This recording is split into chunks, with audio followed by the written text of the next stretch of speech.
پتہ نہیں کہاں چلا گیا. تو میں اس سے سبزی لیا کرتا تھا. ایک دن میں نے دیکھا ہے کہ ایک خاتون آئی ہیں اور اس کو سبزی واپس کی اور کہنے لگی کہ تم چور ہو, تم نے مجھے غلط سبزی دی ہے. حالانکہ میں جانتا تھا وہ بیچارہ بہت ایماندار آدمی تھا. اس پٹھان کو آ گیا غصہ. اس نے کہا کیسے کہہ دیا کہ میں چور ہوں؟ اس نے کہا دیکھو تم نے یہ ٹماٹر مجھے جو دیے ہیں یہ تھوڑے گلے گلے, یعنی کچھ اچھے ہیں اور کچھ اس میں سے گلے ہوئے ٹماٹر بھی ہیں. اب وہ خاتون سے لڑنے لگا. اس نے کہا کہ بھائی یہ تو آپ نے اپنی خوشی سے اپنے سامنے سے اٹھائے ہیں, اس میں اگر گلے بھی آ گئے تو یہ آپ کی مرضی سے آئے ہیں نا. کراچی میں جو رواج ہے وہ تو یہ کہ آپ خود اٹھاتے ہیں اپنی مرضی سے, تو اس میں میرا قصور تھوڑی ہے. اب جب تھوڑی سی بحث ہوئی تو اس خاتون نے کہا چلو کوئی بات نہیں, میں معافی مانگتی ہوں, یہ ٹماٹر آپ لے کے مجھے دوسرے دے دو. وہ خاتون اس کی پرانی کسٹمر تھی. اس نے کہا اب آپ کو نہیں دوں گا, ختم. نہیں آ رہی بات میرا خیال ہے.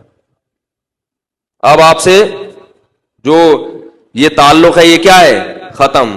جاؤ واپس رکھو, پیسے واپس لو. کہہ رہی بھائی دے دے مجھے یہ. کہہ رہے نہیں تم نے ہم کو چور کیوں بولا. بات آ رہی ہے سمجھ میں؟ نہیں آ رہی میرا خیال ہے.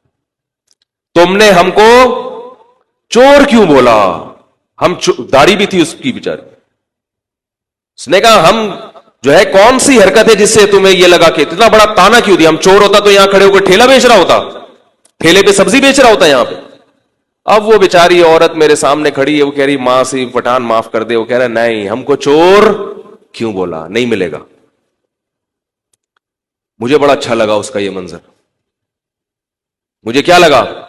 اس کی یہ بد اخلاقی اچھی لگی. نہیں آ رہی بات؟ صورتاً یہ بد اخلاقی ہے مگر حقیقت میں اچھے اخلاق کی علامت ہے. کیونکہ جو چور ہوتا ہے اسے اگر کوئی چور کہہ دے تو اتنا غصہ نہیں آتا. اس کو غیرت آئی کہ عزت پہلے ہے, ٹماٹر بعد میں, پیسہ بولو بھائی بعد میں. عزت کا جنازہ نکال کے کاروبار نہیں کرنا.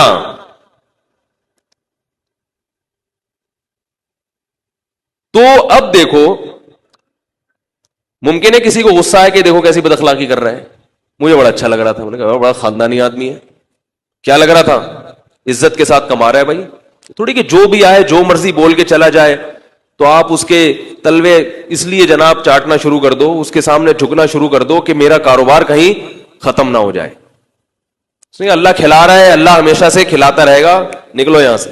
کسی اور کو دے گا سبزی, تمہیں دے گا ہی نہیں. ممکن ہے اگلے دن پٹھان بھائی کا غصہ سیٹ ہو گیا ہو, لیکن بہرحال اس وقت تو ان کی یہی پوزیشن تھی.